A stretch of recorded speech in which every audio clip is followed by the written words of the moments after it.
just say that. Hey, Hey, what's up? How's it going? We are Michelle Lynn. I'm Seafood Jamie. This is Seafood Larry. For those of you that are new to our channel and watching this for the first time, we want to do a health update with Seafood Larry. For those of you that haven't been paying attention and have no idea what's going on, he was diagnosed with cancer. You want to talk a little bit about that and give like a little overview? When was I diagnosed? 2 months ago. About Has two it and a been half 2 months ago. months? 2.5? 2.5 months ago. Well, Wow. 2.5 months ago since she went to the doctor and there was something wrong and they were like, we're pretty sure it is cancer, and yeah. Actually, it might be 3 months now. So I have flying by. clear cell renal cell carcinoma, which for short is kidney cancer. I think I want to say there's 4 types of kidney cancers, maybe 3. I have clear cell, which is a common kidney cancer that occurs in men and women starting around age 40, usually not until someone's in their 60s, but I happen to be in my 40s. I'm 43.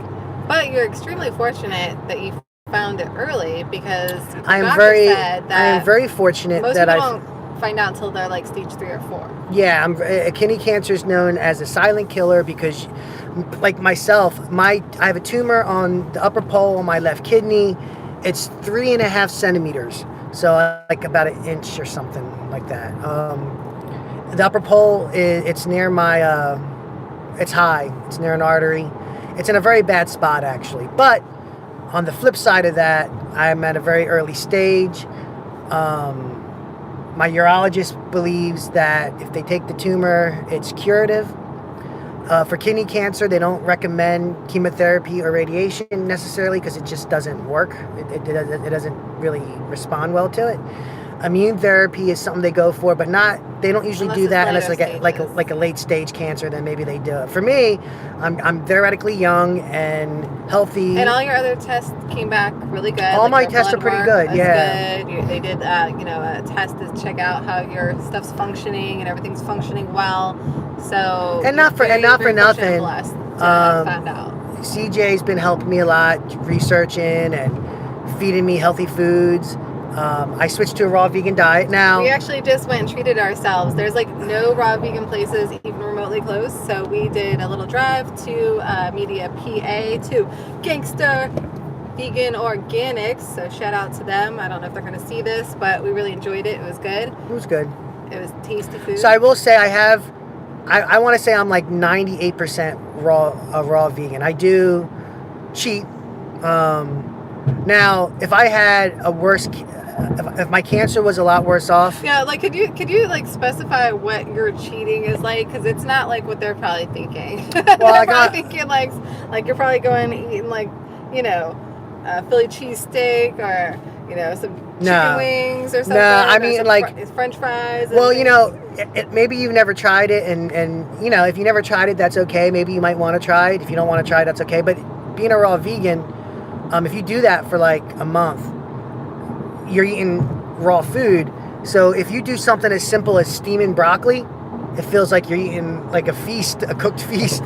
But you're making like we call cancer fighting mashed potatoes. Right? I make mashed potatoes, and I'll have some of them. But mostly, I still do vegetable juices and fruit juices, and I have lots of salads, lots of raw veggies. Fruits. When I go shopping, I look for different raw things like raw crackers, maybe some fake tuna fish or fake egg salad, and just stuff like that to treat myself.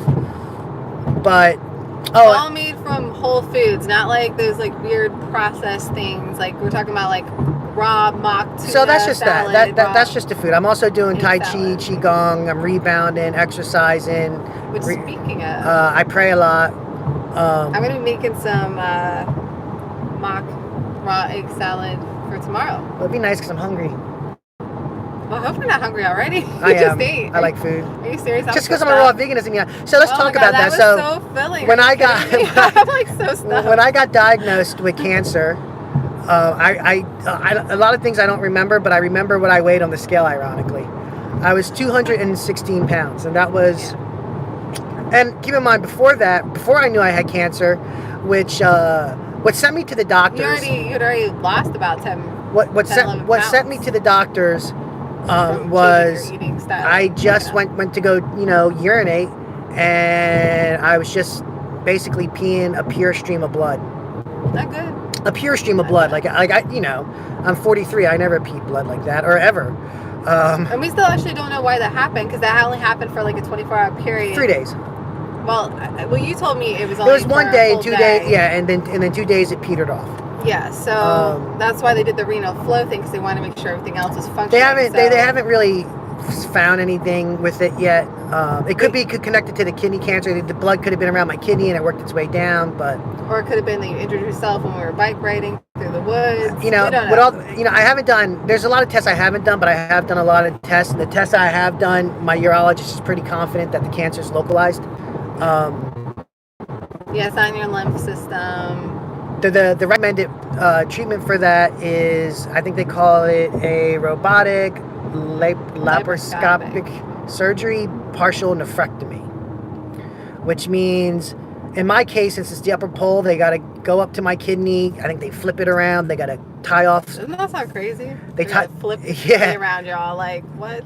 They got to tie off some veins or arteries so I don't bleed out. Well, they have to tie off the one artery because that's where it's at. So they got to make sure that nothing goes wrong with that. So.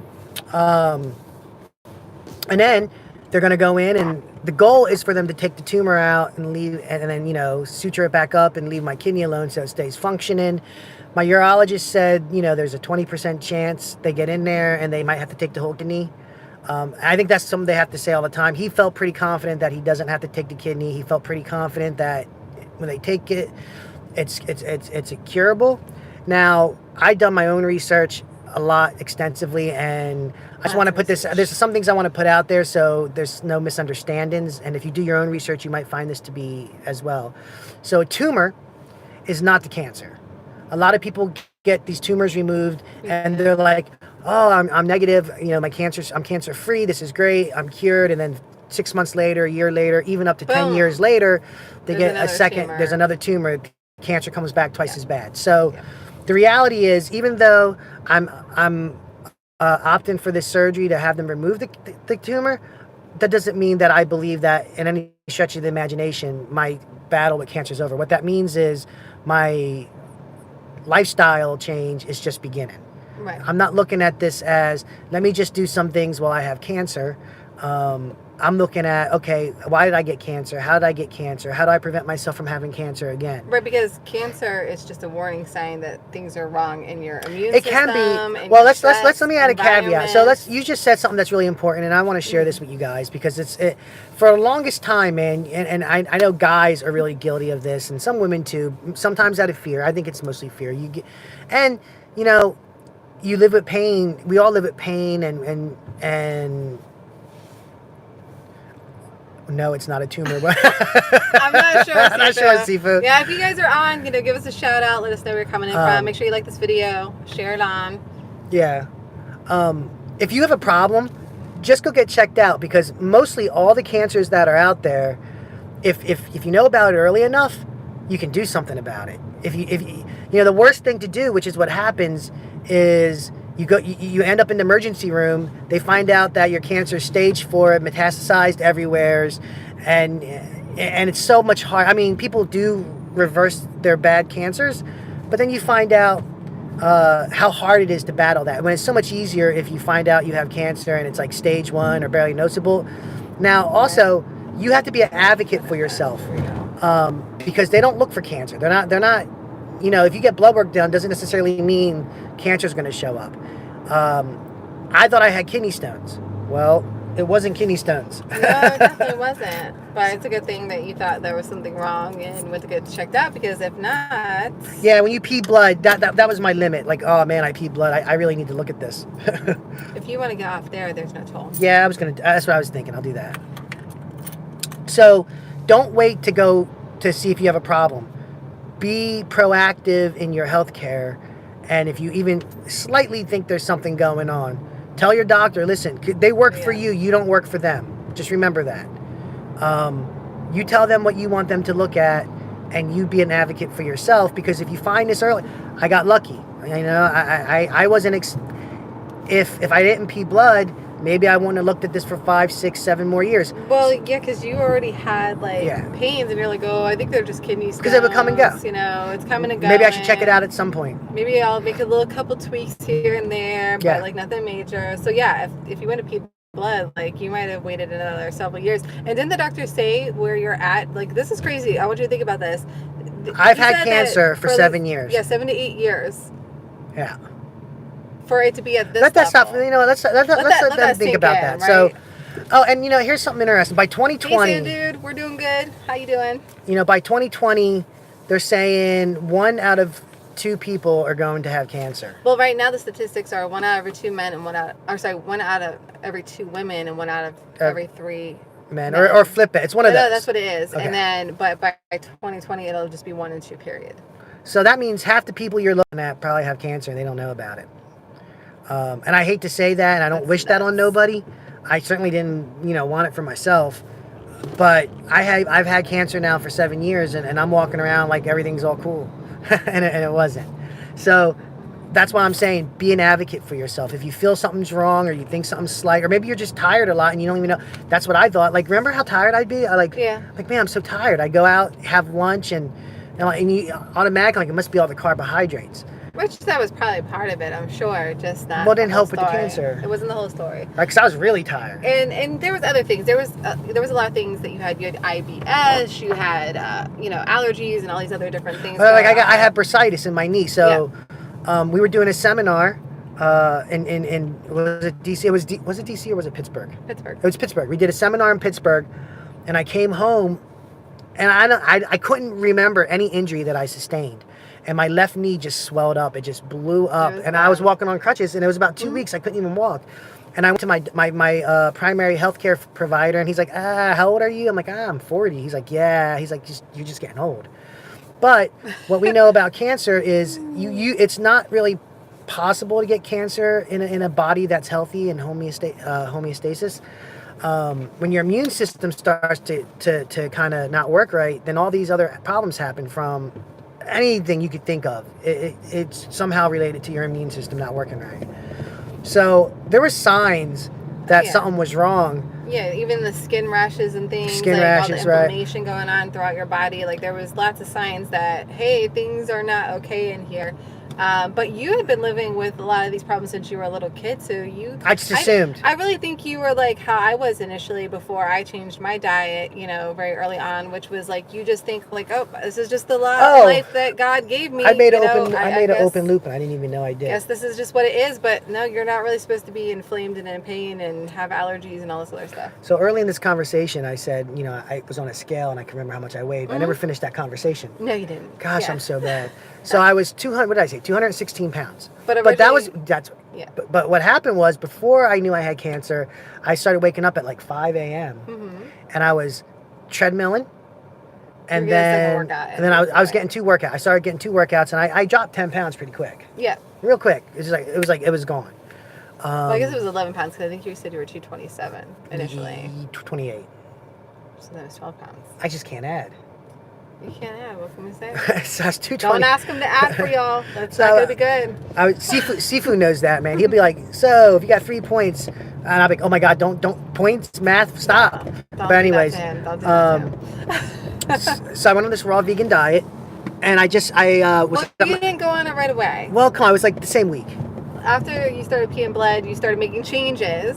That week, you kind of like Same difference. I can't even call you vegetarian because you ate chicken and stuff or whatever. And cake. But you were eating healthier than what you were. And then you were like, all right, I just need to just jump all in. So then I became a raw vegan. Can we say that then? Yes. Then I became a raw vegan. Yeah. And I went from 216. Oh, no. Yeah, You were 216. I went from 216. I weighed myself yesterday. I'm 184 pounds. And I'm not 184 pounds like sickly or weak either. It's just taking all the excess fat that I had. I still have some muscle. I'm like, hey, dude, I got something. What's up? You're fitting into those clothes that your wife tried to get you to throw away for 10 plus years. I'm wearing my old clothes again. So, you should be like, it's a good thing I didn't. Long story short, I'm gonna get a robot. I don't know when yet, but I'm gonna get because this cancer didn't happen overnight. So like I've been harboring this cancer for the past 7 years. If I don't have my surgery tomorrow, it's not going to get any worse or better. It's just going to be. It's probably going to get better. The way that I'm living now, things can only get better. Definitely. Definitely. Sorry. See, so that's what it is for my health. So Sifu Larry's going to be around to beat up on CJ for a very long time. So what else do we have? Good. Hersey's going to be very excited about that too, because he says, you're not allowed to leave yet either. So, other than that, we haven't sent out the link for the seminar yet. I had a very unexpected situation with my daughter over the weekend. She's been struggling with a lot of different things, depression. She started cutting herself and some other things relatively in the past couple months. It's been going on. It's one of the things I kind of mentioned but didn't go into a lot of details. And there's still a lot more to that story, and I will be sharing more with that as I can.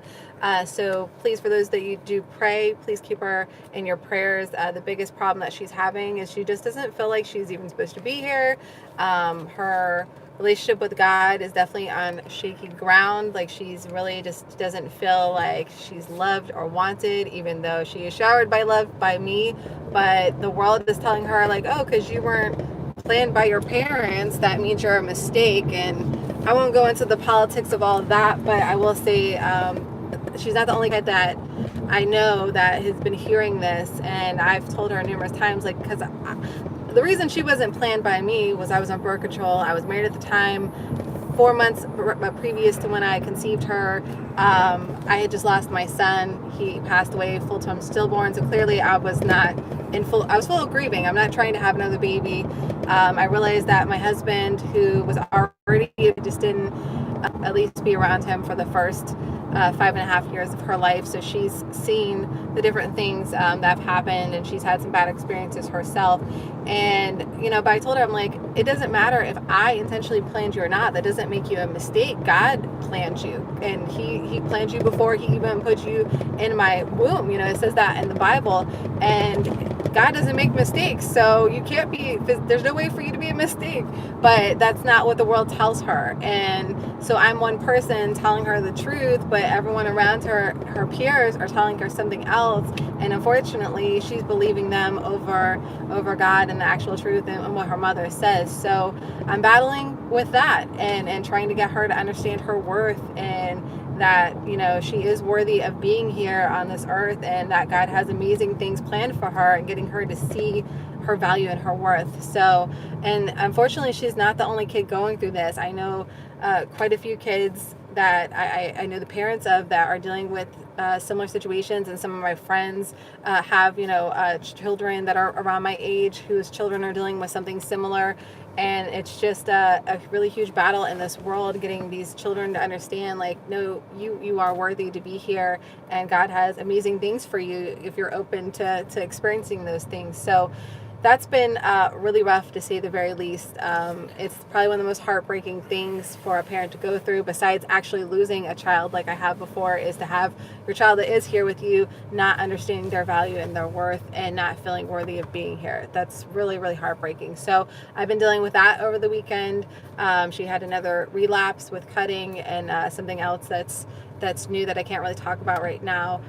So I've been really just, digging in with her. She is going to therapy, if anyone's wondering. I know a lot of people are like, well, have her talk to someone. She has been talking to someone. She's been in therapy for, I think, about 2 years now. And the problem with therapy is it only works if the person is willing to dig deep and be vulnerable and be fully open. And unfortunately, my daughter is not fully ready to talk about some of the things that happened in the past with her and her father, and she's just digging everything deep down inside, and it's hurting her more. And I'm trying to get her to understand, like, yes, talking about this stuff may hurt and feel painful, but you're already hurting yourself and in pain. But the only way to fix that is to be willing to face these things. So that's what we're dealing with behind the scenes. She's going to be spending a lot of time with me at Inner Shaolin this summer. We're going to be kind of having her be like an intern. She's going to be learning some valuable skills and just, I'm hoping by her spending more time working with me, that she'll understand her value and her worth. Plus, she loves art. She loves doing creative things. So we're going to put her where she's going to be helping out with graphics and helping out with photography and things like that she enjoys. So I'm hoping by giving her this opportunity to apply her skills and her talents and her gifts, that it will make her just feel more valued and wanted. So, thank you, Sandude. He says, God bless her little mind. I really appreciate it. Sandude says, about connection, have faith and believe in your connection. If she can feel, she can share everything with you. She knows my faith is huge. And I think part of her is envious of that. But for some reason, she's not. And again, the problem is the majority of her friends don't have any faith. So right now she's struggling with her faith. Like, all right, I want to be like my mom, but she also wants to fit in with the world. And you can't do both. So her biggest thing is that she wants everyone to like her and she wants to please everyone. And I tell her, look, Yeshua, Jesus Christ, he was perfect. He was without sin, and he couldn't make everyone happy because not everyone wanted his message, and not everyone was happy with him. So you can't be a people pleaser. It's physically impossible to please everyone. And so that's really her biggest thing right now, is she wants everyone to like her. She wants to make everyone else feel good. But in the meantime, she's losing herself and hurting herself. So that's what we're working with behind the scenes. And that's why I didn't get the seminar stuff out this weekend, because she is kind of she is in the middle of a crisis. So I obviously had to divert my attention to be with her fully and stuff like that. So so some of the things I'm working on, besides helping her spiritually, obviously, is just having her come work with me during the summer, and just have like on the job training, utilizing her creativity and her skills, and God willing, through that, she'll see just how valuable she really is and how much she truly has to offer the world. So that is what we're working on. Seafood Larry is doing really, really good and awesome. I will have the link out for the seminar for those that already pre-applied for it. That will be out this evening. So very excited about that. Is there anything else you want to add about the seminar? Well, most of you can't come because we only have 15 spots. So if we have spots left and there's something available and you want to come, you're going to have to take it. I do want to say a couple of things, because I feel like we have a little bit of I don't know, we can speak to people. My experience in dealing with cancer has told me that if you get diagnosed with cancer, take a step back. Mm-hmm. It's okay. You have to listen to the diagnosis, because science is pretty good, and if they're telling you got cancer, you probably have cancer. But the prognosis, don't ever believe. Your mind is a powerful tool, and if it breaks down and you feel like the doctor says you have a year to live or 6 months to live, or it's really bad, just know that I've been getting annoyed, because you'll see commercials even on Facebook or anywhere where they're like, so-and-so had breast cancer. You're seeing them because you're looking and researching stuff about cancer. They might not be seeing them. Everybody sees them. They're on TV too, and it doesn't matter. I've seen them all over the place. Okay. I haven't seen them yet, surprisingly. If so-and-so... I do know that it's propaganda. Go ahead. Yes. All right. Shh. All right. Thank you. Okay. If... so-and-so had breast cancer, if they would have had surgery, they might still be here today. Or if they took chemo, this person might still be here. I'm kind of doing a mix. I'm doing the naturopathic way, and I'm doing the allopathic way. I'm using the best that science has, as well as the best that God has given us already, and trying to make educated decisions on what's the best thing for me to do. People have died trying to heal themselves with surgery, chemo, and radiation. Yeah. I think the biggest difference is what's going on up here and what's going on in here. I think that you're the biggest equation, and if you're going to get through something like cancer or any disease, and how you're willing to fight it. And as a martial artist, we get back up. We don't give up. Keep training. We stay focused. That's why, I talk to so many people who are like, hey, I did karate 20 years ago. I got my black belt. Yeah, big deal. What does that mean for you today? Right, nothing. Martial arts is a journey, lifestyle. It's what you are. If you want it to work, it's a lifestyle. So there's always no matter what it is. So you be the captain, you're help and support. And I answer, I really start at about as much as I can learn, and I realize It had nothing to do with your friend. That's a good researcher over here. well, she did a little, you know, little. See how you're All right, taking all that she did a little. She did some stuff, things. Thanks, bro. Love you But too. well, you listen. You know what? I think maybe you need to play back this video, All right. because I think you forget the early part of my conversation. That's how you do. That's how you do me. But some people might have only caught the last half. You're too much. Oh my god. All right, fair enough. So I'm actually gonna probably start stressing this a lot more. What you eat matters. How you think matters. Oh, yeah. What you're doing with your life matters. Your environment matters. Right. The soap you use matters. The air you're breathing matters. You know, cancer. I know now. You know, irregardless if when I get this tumor out, and my urologist goes, "Hey, you're cured, cancer free." That means nothing. That means, No. yay. Because you just removed the tumor. I just removed the reason the tumor. cancer turned into a tumor hasn't gone away unless you address that Now, and fix that. You know, I said to my doctor, I said, so I'm eating healthy. He goes, well, that's good. That's it. That's good. Thumbs up. Food is a big part of things, and so is everything else. Everything's a big part of everything. Management. Stress huge, management, huge. Which is, you know, also working on that mindset. And you know what helps with stress? Tai Chi. Tai Chi, Qigong. Qigong. You know where you can learn Tai Chi and Qigong? Enter Shaolin. Yep. Hey, what? Plug. Right, and if you haven't joined yet, we have an this is a shameless plug. 50% off. Get in now. 50% off. You can go to 50% entershaolin.com. What are you saying? Birthday. I don't know what the heck What's I was going saying, on? but Do we have to work today? we are working right now. You just You didn't can't. know it. So Sandude says, I understand this. We all were kids like this.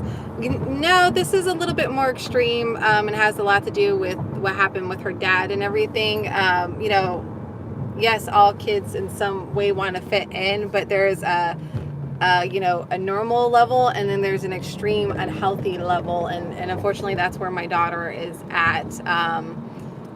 We seek for attention because we don't know much about the world. She'll be fine as long as you are with her. I am with her, and I've been with her, but obviously that's not enough because, you know, she's not fine right now. So you know, you can do everything right as a parent, and that doesn't mean you can save your child from harming themselves or doing things that are harmful to themselves and others. I need to get fuel.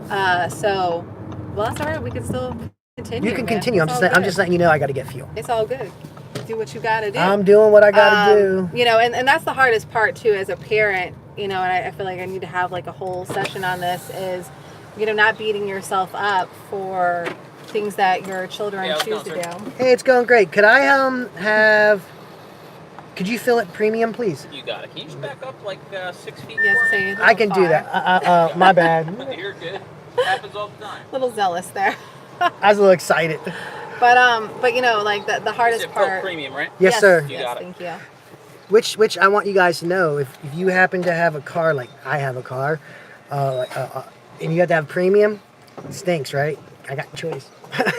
Go ahead. He didn't really think that through. I didn't think it out. He was like, yeah. Oh. Ooh, fast car.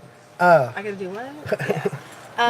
But you know, the hardest thing is when your children are going through hard times and you know, suicidal, cutting, or I didn't yawn. any of these other crazy things that sometimes our kids do, and that they're harming themselves or harming other people, is to not beat yourself up, especially if you have been being a good parent, you've been a good support system, you've been there with them, like you're nurturing them, you're providing them every avenue to be their best self. Is not beating yourself up. Like it's hard. It really, really is, because you do feel responsible because, well, they're your children. They're your kid. But if you allow it to bring you down, then it's going to be really hard for you to be there for your child while they're going through their stuff. So that is something that I am going through is working on that, not beating myself up for what's happening to her right now or what she's choosing to experience in this world. And that's difficult. So That is hardcore. I was gonna say that was. There's no. I There's didn't say no nothing apples. to you. There's no apples in this one. No, there's no sweetness in that. That is a green juice for sure that we're drinking. So. Oh, I am. By the way, so there's a lot I am actually doing. Sifu, I believe. Well, hold on. I want to address this. I think chemotherapy works on cancer. Some cancers, yes, and only some people. Well, for example, my kidney cancer, it does not work on. Actually, if you do the research, they even tell you, if you look through it, it's only 2.1% effective. 2.1%. So, well, Thank you. Let's 2.1%. clarify. Chemo, there are cancers where chemo is effective. It's not all cancers. But it's only effective, but not even on all people on those things. There's And not all actually a people, test right. that can be done and should be like standard. I think anytime someone has cancer, this should be the first test that's given that will actually find out what cancer would be effective on them, as well as what vitamins and minerals would. As well as what vitamins and minerals would be effective on that person or not effective on that person. Let's make it in easy terms. So you know how there was a war on drugs in America, and now they're like, the war on drugs failed. Well, there was a war on cancer. In fact, Richard Nixon, I believe it was Nixon. Nick Nixon, is that maybe? I think it was him who declared a war on cancer. Don't know. And they will tell you if you look around. We lost that war too. What they have done with cancer since even the 70s, it's kind of a sad joke, honestly. If you look at other countries, other are a lot more countries, progressive there's with their some places treatments. that like I want to say like Gerson's, the Gerson's Institute or Huxley or Israel has some really good places. amazing, There's a lot of other places in other countries that have rates. much better success rates than here in America and in the UK for that matter, because it's all the same. We're not even going to go into this conversation right now. We could do a whole. That's a whole nother podcast. We should probably do a whole nother podcast But yes, chemotherapy so sometimes is needed. Radiation is wait. Well, he said laser thing. I can't. His tumor is 0.5 centimeters too big for the laser, so that only works in smaller ablations. Tumors and stuff like that. But there's things like in Israel, they're doing like a method where they're freezing it and then killing it that way. But they just don't do that stuff over here. Here's in America, the thing. Sadly. Here's what you have to think about. So say you have yes, Ayurvedic works and natural things. Yes, we're doing all the natural So I want to talk. Here's the thing: if your tumor that you have in your body, if you happen to have cancer, which sucks, and I'm sorry, if it's in a life-threatening place where they have to do something, sometimes you have to use radiation. There's some situations where you have to use chemo because you've let things go so long, and there is nothing. Even if you go to some homeopathic places like Gerson's, there's a specific guideline for them to even take you. If you start doing radiation and chemo and you're coming in at like a stage 4 cancer and your immune system's totally destroyed, you're making yourself hard. So you have to really think about, is this going to help me? And if you're an early stage anything, I would really take a step back and go, wait, because chemo and radiation really just, you're giving yourself poison and cancer to cure cancer. It's terrible. But I'm not saying that. Everybody's different. Everybody responds differently to things, and you need to do. We're not giving any medical advice because being doctors do your due what diligence. you believe in. Because there's a fantastic story I heard of a husband and a wife. The wife refused surgery, radiation, and chemo because she knew if she did it, she was going to die. She knew she was going to die. At the same time, her husband actually got cancer, and he would do nothing but surgery, chemo, and radiation. Because he felt like if he didn't, he was going to die. And guess what? They both survived. They both lived. Doing completely different things. Because they listened to their body what's being told to them. Like I've been asking, I've been thinking, do I really want to go through surgery? But everything inside of me says, just get that thing out of there and move on. So I'm feeling, all right, get rid of it. I told my urologist, when I asked my urologist, I'm like, so what happens after you take this out? What's the next step? And he said, honestly, there is nothing. They have, for kidney cancer, there is nothing else. It doesn't respond to chemo. The next step is you doing what you've been doing. Yeah, taking care and of yourself, it doesn't respond to radiation. And besides, because it's in my upper pole, in my kidney. It's really hard to target and isolate that without hitting my adrenals, and you want your adrenals. So, if it was a later stage of this situation, then they would maybe say, hey, try clinical test or try immune therapy. They just released, I think, 3 new drugs for immune therapy for kidney cancer. I'm not at that point. I've been blessed. The Lord really did give me a tap on the shoulder and say, bro, you need to get your life together, man. You Yeah. fix this. And so my urologist is confident and he believes he can keep the kidney. He's just had to tell me there's a 20% chance I'm going to lose my kidney. And he believes that by taking the tumor, it's Which going to we cure are the cancer. praying that is not a necessity. But you know, for so many people out there, they're scared. I'm scared. You get cancer, it's a scary thing. If you don't have good friends and good support networks and everybody around you, you have to believe that you're going to make it, and you really have to believe you're going to make it, and you got to fight. And you got to really fight this up here. This is the biggest thing that you have to fight, is what's going on in your mind. And be willing and not be stubborn. Like what blows my mind. stress. Listen, if you get something like cancer, everything's on the table. Don't not do something because you think it's weird. Like coffee enemas is a good example. Mm-hmm. Look, I'm not going to go into detail what a coffee enema is. You can maybe again. You can Google it. Later on, we're gonna take a piece of Shaolin, and I've been scouring the internet. And what I want to do is interview other people who are battling cancer and the things that they're doing. What he's saying is we're going to share more about all these different things individually as time goes Just on. because we can, and I think it's and I want to. Well, it should. And I want to. Other options. I never knew until I until I got cancer. There's so many things I didn't even realize. So I think it's important. I want to help people, and I want people. No one needs to go through money and just turn you out. Well, that's why so many people don't survive. Because I feel good. They Honestly, get scared, guys, they freaked out. They run into things. I feel great. I really and every day I feel better. My diet's better. I'm exercising's better. I have better clarity in my brain. I feel, and you know, and if for whatever, you never know when you're gonna go home. You never know when the Lord's gonna take you. So you do all the right things and everything, and then an act of God happens. Well, if it's your time to go, it is. It's your time to go. We don't need to push that along. Like when a doctor says you have, let's not do that. When a doctor says you have 6 months to live, and you're like, oh my God, I'm going to die, and then you die in 6 months because the doctor told you you're going to die in 6 months, and your brain convinced your body that you're going to die. That's not an act of God. That's terrible. To me, that's terrible medicine. And that does happen.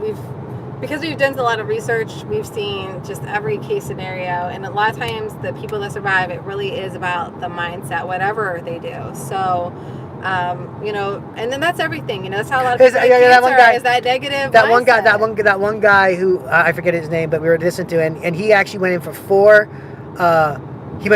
different opinions because or prostate cancer, and he goes, how can this be, doctor? I feel fine. I don't believe you. And he went to, I feel great. I don't think this is the problem. So long story short, he did have cancer, but he switched his diet, he switched this, he switched that, and then positive. He stayed positive, and his cancer went away. There's a guy, Chris Wark, he had colon cancer. He had parts of his colon removed. Some of his crispy cancer. Yeah, crispy cancer. Great information. Yeah, on YouTube. That, YouTube he got rid of his. They did surgery. They did some lymph nodes, and they said, "Listen, we want you to do chemo." Long story short, he didn't do chemo. He did carrots, amongst other stuff. Yeah. Well, he switched to a raw vegan diet. So. But he managed to. It's been 14 years now. He's been cancer free, without chemo, without radiation. But he did have surgery.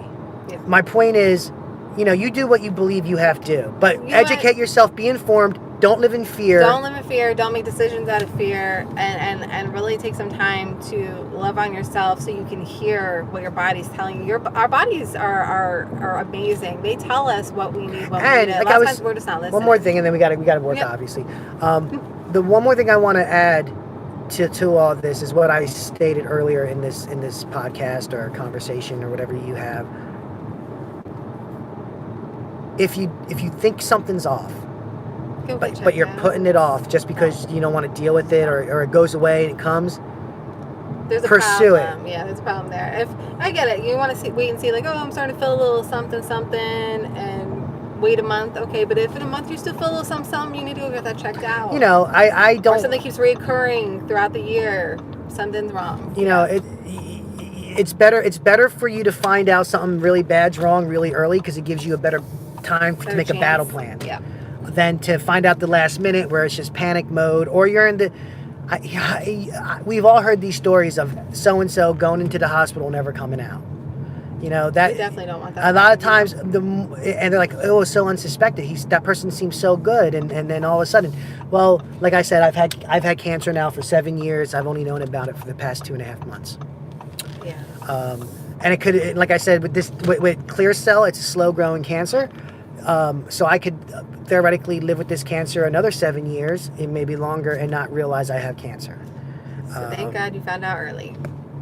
So that's Thank God you found out. yeah, praise the Lord that I found out early enough to where I was able to sit back, because the first 2 weeks I got my diagnosis, I was a wreck, right? Like, who wants to know who knows you want to have cancer, dude? It's but due to the stuff that she started automatically sending me to these websites, and I started listening to these stories and doing some research, and I really did start feeling better. And then I started going, oh, look, this person did this person did that, this person can do that. Live after cancer. And a lot of times better than what you were before, because you made so lifestyle changes. That's just a little update. Obviously we're going to go into more depth into lifestyle, eating habits, ways to break down some of the habits. Like I found some really good stuff on the potato diet, which I'll go more into later, because there's just so much. The amount of, just know that the majority of people in the world have no idea what it means to be healthy, eat healthy. I didn't. I didn't. No. So I can only, like when my and I thought I grandparents did. So he found out that his cousin, who's a little bit younger than him, just found out he had cancer. It was like, towards that very end. And he's like, but he was so healthy. I went and looked at some of his photos, and I'm like, I can see that this man's not healthy. I'm boring him to death over here. He's yawning on me. He's got to take a nap. But but I could look at his pictures and see he clearly wasn't healthy already before that, well before that. So everyone has a different perception of what healthy looks like and what it means to be healthy. And I'll just say, like, there's layers of your skill with your martial arts. There's layers of health and wellness. So we'll be sharing more about our layers of health and wellness later on. Sandy says, till we not on the road, we just make ideas. But when we're on the road, things get more clear. Same with you. We're afraid of cancer, word, but you don't know the cause, you in it, and confident. Yeah, don't be afraid. Don't freak out. Cancer is literally just there is such a small. So I just want to say this. There's something wrong that needs to be fixed. A lot of times people go, a matter of fact, even one of my friends said to me, it's not your fault you got cancer, right? So genetically speaking, the cases of people who get cancer because of genetics is so rare that it's not even worth mentioning. And that's still only because they turned on those genes from their lifestyle. The only time where, one of the big times that's not true is, say you're living near like a nuclear power plant, or you're living near a 5G tower. Did I say that? Or a 4G, sometimes it's just environmental. Sometimes it's in your water. Sometimes it's in your sand or your soil. But a lot of times, honestly, the majority of times, it's something going on in your life, whether it's emotional issues, physical issues, diet issues, whatever the issues are. Most of the times, it's your fault. And when you take ownership for something, you can fix it. You can fix it. It's when you want to. It's when you want to blame everyone else and everything else that you're not willing to address the problems personally, and you have to address the problems personally. You got cancer. You got to reverse engineer it. Yep, you got to figure out what caused the cancer. Can't just shove it under so the I'm very rug excited that I can have surgery. I'm very excited that they can take this thing and in their opinion, in the Western medicine opinion, in my urologist's opinion, he can cure the cancer. That's great. It doesn't necessarily mean, for me, that means that slows that down, and that gives me a lot more comfort emotionally to know that, well, I got my diet's been fixed, my mind's being fixed, all these things are being fixed, and I'm just going to stay on course, and I'm never going to see cancer again, and I'm going to die of a nice old age, according to her, to like, what, how old am I going? I told you to try to be at least 140. 140. You're older than me, and I'm 150 bare minimum, and you still got to teach me when we're like in our hundreds.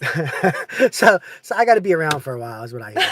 So that's what I got for you guys this week, and we should do stuff. Yep, we got to go. Phone's about to die, and Hersey's going to be here soon. Then we're going to do some training, and we got some work to do, and we will be getting out that seminar link to those that already pre-requested it. Today. When? Today. When? Today. So look, she said it 3 times. If she doesn't get it out, we can hold her accountable. You can beat me up, or you can try. You try. All right. All right, guys. Everyone. Bye.